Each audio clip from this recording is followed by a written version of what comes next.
Bismillahirrahmanirrahim. Welcome to the third lecture of our course Algebra 3. Uh, Today we will study about change of basis and transition matrix. As you people already know that a basis in a finite dimensional vector space is a non-empty subset of the vector space which is linearly independent and also span the vector space. Also हम जानते हैं कि किसी भी vector space में जो basis है वो यूनिक नहीं होती, बल्कि एक वेक्टर स्पेस में इन्फिनिट मैनी बेसिस एग्जिस्ट कर सकती हैं। और जनरली हम हम देखते हैं वेक्टर स्पेस की स्टडी में कि एक बेसिस जो है एक प्रॉब्लम को सॉल्व करने के लिए सूटेबल है और हो सकता है वो किसी और प्रॉब्लम को सॉल्व करने के लिए सूटेबल ना हो। तो वेक्टर स्पेस की स्टडी में ये हमारी कॉमन प्रैक्टिस है कि हम बेसिस को चेंज करते हैं। और ऐसा क्यों करते हैं? बिकॉज बेसिस जो है वो vector space generalization of coordinate system है। Changing basis is to changing coordinate axis in R square and R cube. Coordinate map, तो फर्स्ट डेफिनेशन जो है वो हम कोऑर्डिनेट मैप के बारे में देखते हैं। सपोज कि हमारे पास एस जो है वो बेसिस है एक finite dimensional vector space V की, और इसके साथ हमने एक ये वेक्टर जो है वी, ये वेक्टर v जो है ये इसके साथ रिलेट किया हुआ है जिसके कोऑर्डिनेट जो है c1 c2 up to so on cn है। तो this is a vector relative to the basis s। तो हम हमेशा वेक्टर स्पेस के एक एलिमेंट जो है v को इस ये जो वेक्टर है vs ये एक वेक्टर ये rn का rn में ये एक वेक्टर है। तो ये जो मैपिंग है ये इक्वेशन 6 में जो दी गई है v टू vs, तो इस मैपिंग के ज़रिए आप हमेशा एक वेक्टर को जो कि किसी भी वेक्टर स्पेस का हो उससे यूक्लिडियन स्पेस में के किसी वेक्टर के साथ कनेक्ट कर सकते हैं, और ये कनेक्शन जो है ये वन वन कॉरिस्पॉन्डेंस होता है। तो इक्वेशन नंबर 6 जो है इसको हम कहते हैं coordinate map relative to S from the vector space V to the nth dimensional vector space R N. तो इस मैप की मदद से हम किसी भी वेक्टर जो है किसी भी कॉमन वेक्टर जो है वेक्टर स्पेस का उसकी मैट्रिक्स रिप्रेजेंटेशन जो है वो दे सकते हैं। जैसे ही हमारे पास ये लिंक हुआ वेक्टर स्पेस के एलिमेंट का और यूक्लिडियन स्पेस के एलिमेंट का, तो हम उसके बाद इस वेक्टर की matrix representation with respect to the given basis दे सकते हैं। ये कैसे देंगे? सपोज के ये हमारे पास B जो है और B dash are two basis of the vector space R2। B जो है उसमें एलिमेंट x y है और B डैश जो है उसमें element x dash y dash है। क्योंकि B और B डैश दोनों बेसिस हैं तो x डैश का हर एलिमेंट जो है उसे B के एलिमेंट के लीनियर कम्बिनेशन में लिखा जा सकता है। It mean similarly y dash जो है उसे भी B के एलिमेंट के लीनियर कम्बिनेशन में लिखा जा सकता है। यहाँ पर A B C D जो है ये रियल नंबर्स है। अब मैट्रिक्स रिप्रेजेंटेशन जो है वेक्टर x की उसको हम इस नोटेशन से डिनोट करेंगे। इसी तरह y की जो मैट्रिक्स रिप्रेजेंटेशन है उसको इससे डिनोट करेंगे। ये b डैश रिप्रेजेंट कर रहा है कि हम जो है मैट्रिक्स रिप्रेजेंटेशन b डैश की विद रिस्पेक्ट टू b जो है वो फाइंड आउट कर रहे हैं। तो यहाँ से जो वेक्टर x डैश के कॉरिस्पॉन्डिंग जो मैट्रिक्स हमें मिला है वो ये कॉलम मैट्रिक्स ए बी है। इसके जो कोऑर्डिनेट हैं वो इस इक्वेशन से हमने फाइंड आउट किए हैं। सिमिलरली जो matrix representation of y dash है वो ये कॉलम वेक्टर सी डी है जिसके कोऑर्डिनेट जो है वो इस इक्वेशन से हमने फाइंड आउट किए हैं। तो हम जब भी किसी वेक्टर की मैट्रिक्स रिप्रेजेंटेशन फाइंड आउट करेंगे तो हम उसे जिस बेसिस के एलिमेंट्स के लीनियर कम्बिनेशन में लिखेंगे और वहां से जो कोफिशिएंट है उनकी मदद से मैट्रिक्स जो है वो उसकी रिप्रेजेंटेशन लिखेंगे। Now there are many applications in which it is necessary to work with more than one coordinate system. In such cases, it becomes important to know how the coordinates of a fixed coordinate vector relative to each coordinate system can be related. अब next जो हमारे पास एक question है कि आपके पास एक vector है, उसकी इसकी आप मैट्रिक्स रिप्रेजेंटेशन दे सकते हैं, उसको आप रिलेट कर सकते हैं to with two different basis. तो अब नेक्स्ट क्वेश्चन होगा कि उन जो बेसिस को है उनको आप कैसे रिलेट करेंगे।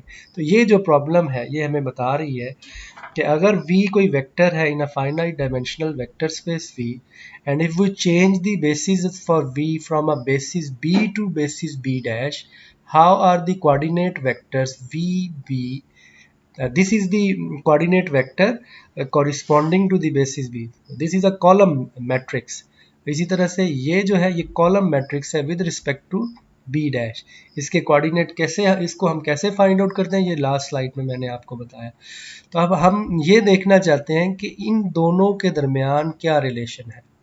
ये वेक्टर जो है ये वेक्टर, ये रिप्रेजेंटेशन है वेक्टर की with respect to basis b, और ये जो है ये जो वेक्टर है with respect to b dash, तो इनके दरमियान रिलेशन हम देखना चाहते हैं। तो ये जो है इसका रिलेशनशिप जो है वो इस यहाँ पर दिया गया है कि अगर if we change the basis of a vector space v from an old basis b to a new basis b dash, then for each vector v in b, the old coordinate vector, which is denoted by this, is related to the new coordinate vector, which is denoted by this equation। तो ये जो दोनों हमने find out किए, remember कि ये this is a ये हमारे पास कोऑर्डिनेट वेक्टर है with respect to basis b, और ये जो है कोऑर्डिनेट वेक्टर है with respect to basis b dash. इन दोनों को इस मैट्रिक्स p की मदद से आप रिलेट कर सकते हैं। And what is this matrix p?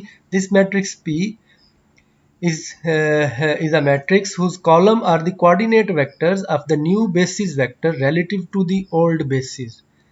That is, the column vectors of P are these coordinate vectors।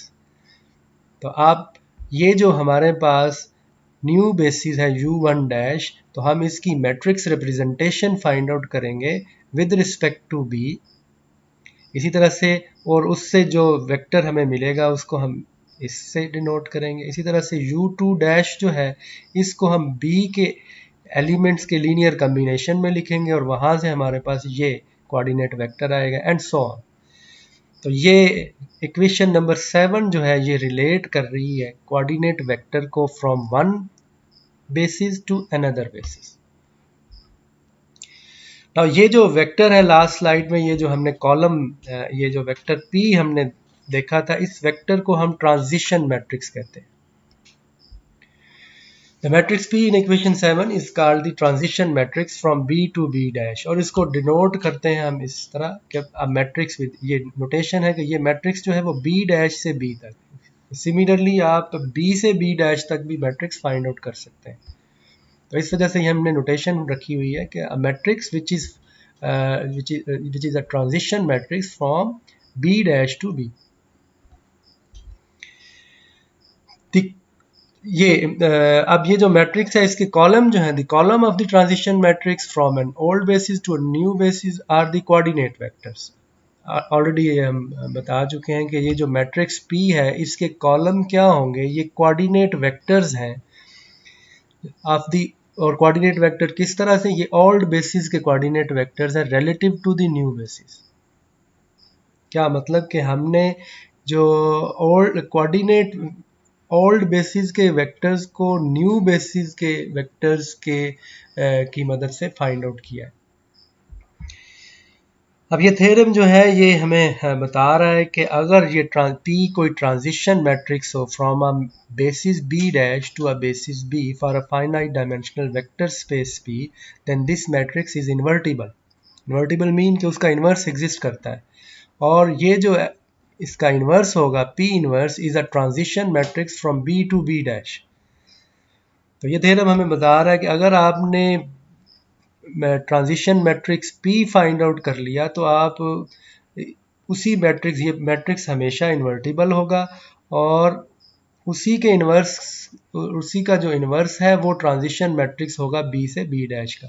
तो आपको सिर्फ एक ही, अगर आपके पास मैट्रिक्स P हो तो ट्रांजिशन मैट्रिक्स अगर आपके पास B डैश से B तक अगर आपने फाइंड आउट कर लिया तो आप इस थ्योरम की मदद से B से B डैश तक भी ट्रांजिशन मैट्रिक्स जो है वो फाइंड आउट कर सकते हैं by simply taking the inverse of the transition matrix P।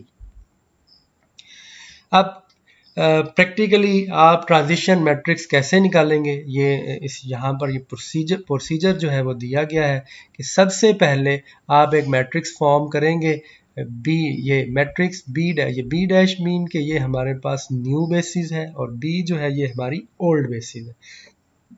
सबसे पहले हम ये मैट्रिक्स जो है वो कंस्ट्रक्ट करेंगे। सेकंड स्टेप में आप एलिमेंट्री रो ऑपरेशन की मदद से जो मैट्रिक्स है स्टेप 1 में इसको रिड्यूस एचिलन फॉर्म में कन्वर्ट करेंगे। जब आपने इसे रिड्यूस एचिलन फॉर्म में कन्वर्ट किया तो रिजल्टिंग मैट्रिक्स जो है वो इस टाइप का होगा।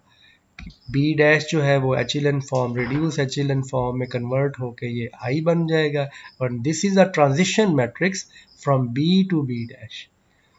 आप इस मैट्रिक्स को इसमें से एक्सट्रैक्ट करें और जो रिजल्टिंग मैट्रिक्स होगा वो हमारे पास ट्रांजिशन मैट्रिक्स कहलाएगा।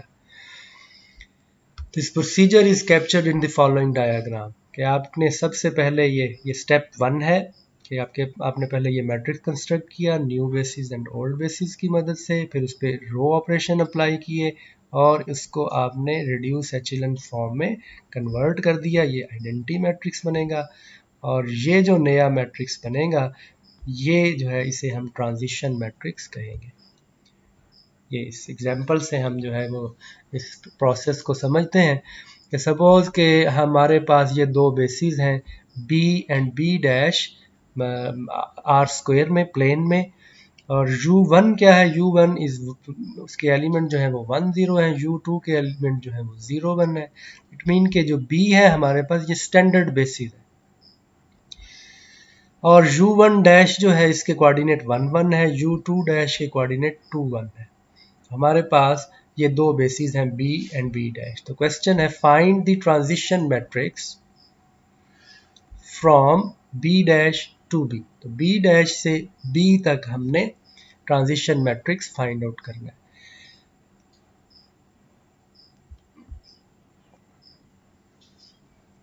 तो here if we take b dash is the old basis और b जो है वो हमारी न्यू बेसिस है, तो सबसे पहले आप ये मैट्रिक्स कंस्ट्रक्ट करें ओल्ड बेसिस, जैसे हमने प्रीवियस स्लाइड में ये कहा था कि सबसे पहले स्टेप 1 में आपने मैट्रिक्स जो है ये कंस्ट्रक्ट करना है। तो ये मैट्रिक्स जो है वो हमने कंस्ट्रक्ट किया, तो इसमें जो एलिमेंट है वो 1 0 0 1, ये हमारे पास ओल्ड बेसिस है और ये जो हमारे पास कोऑर्डिनेट है ये आ जाएंगे 1 2 1 1। तो ये न्यू बेसिस जो है जिसको हम b से डिनोट कर रहे हैं। तो सबसे पहले ये मैट्रिक्स जो है वो हमने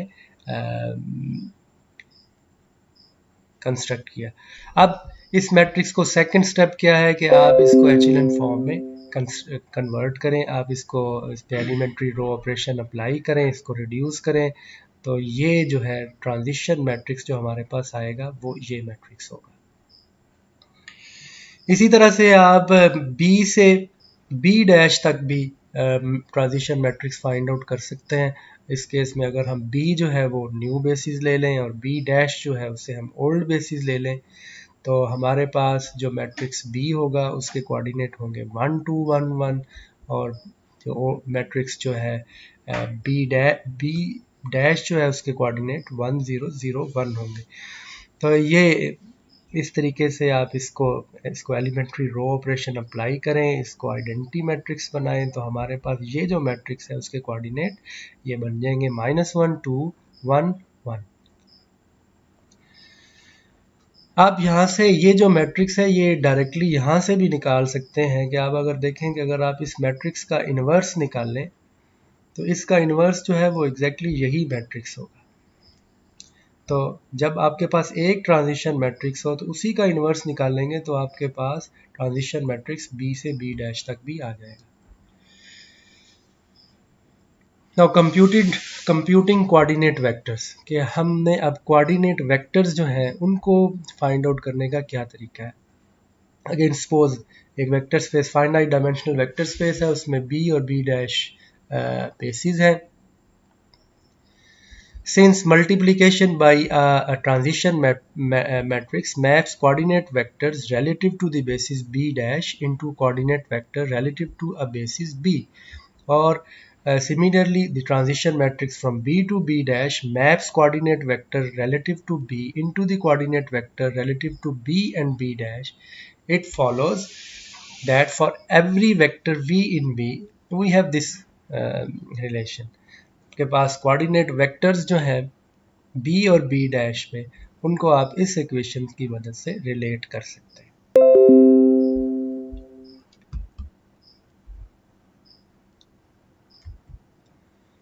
ये एग्जांपल जो है इससे ये इसको एक्सप्लेन किया गया कि सपोज हमारे पास बेसिस जो है उसको हमने, ये बी हमारे पास बेसिस है, ये वही प्रीवियस एग्जांपल है उसमें हमने ये बेसिस ली हुई थी। बी जो है वो हमारी स्टैंडर्ड बेसिस है और बी डैश जो है उसके कोऑर्डिनेट 1 1 और 2 1 है। क्वेश्चन है कि find the coordinate vector v with respect to the basis b, ये b डैश है, where the coordinate vector with respect to b is this column matrix -3 and 5. हमने ये coordinate vector v find out करना है with respect to the basis b dash.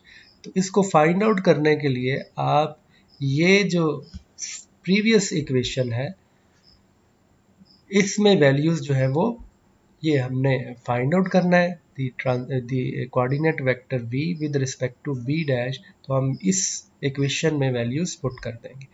ये transition matrix जो है ये ऑलरेडी हमने निकाला हुआ है, तो this is the equation. Transition matrix last example में हमने निकाला हुआ है, वो मैट्रिक्स था 1 2 1 1, ये गिवन है, यहाँ से इसकी वैल्यू पुट की और ये हमारे पास कोऑर्डिनेट वेक्टर आ जाएगा। तो एक कोऑर्डिनेट वेक्टर जो है वो आप उसको कैसे कंप्यूट करते हैं वो इन इक्वेशंस की मदद से आप फाइंड आउट कर सकते हैं। और इसी तरह से अगर आपने कोऑर्डिनेट वेक्टर जो है वो विद रिस्पेक्ट टू बी निकालना है तो आप simply take the inverse of B and multiply it by the coordinate vector B with respect to B dash.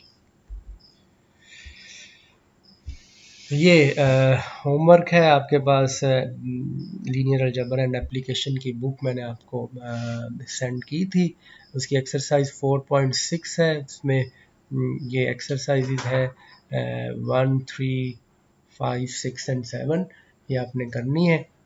Again कोई क्वेश्चन अगर आपका हो तो जो हमारा टाइम होता है फिक्स क्लास का, उसमें आप वो क्वेश्चंस कर सकते हैं।